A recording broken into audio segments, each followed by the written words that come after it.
Hello guys, welcome back to my new channel. आज हम पढ़ेंगे इंटरनेशनल मॉनेटरी फंड होता क्या है। इंटरनेशनल मॉनेटरी फंड जो आप स्क्रीन पे देख भी रहे हैं, आप पढ़ भी सकते हैं, और मैं इस चीज़ को एलोबरेट करना चाहती हूँ कि इंटरनेशनल मॉनेटरी फंड जो है ऑर्गेनाइजेशन है 189 कंट्रीज़ की।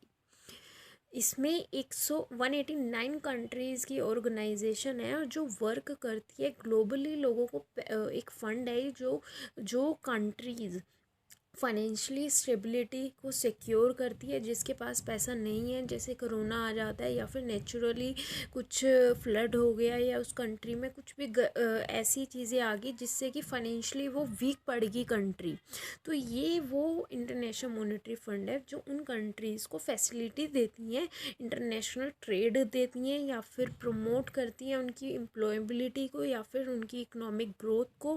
क्योंकि अगर उस कंट्री में क्या होता है कि रिड्यूस होगी पॉवर्टी पूरे वर्ल्ड में, जहाँ उनकी कंट्रीज़ में इम्पेक्ट पड़ जाता है कि अगर क्राइसिस आ गई या कुछ भी ऐसी चीज़ हो गई जिसकी वजह से उनके कंट्री में पॉवर्टी होना शुरू हो जाता है और एम्प्लॉयबिलिटी कम, अनएम्प्लॉयमेंट हो जाते हैं लोग, पैसों की ज़रूरत पड़ती है। तो ये इंटरनेशनल मॉनेटरी फंड वही है जो पैसा प्रोवाइड करता है उन कंट्रीज़ को।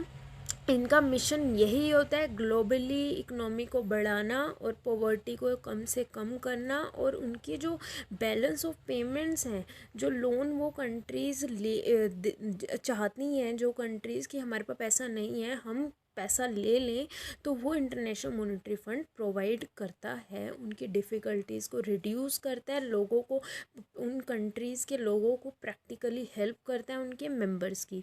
That is called International Monetary Fund. So thank you so much. If you have any queries, so you can ask in comments. So thank you so much for listening me. Bye bye. Take care.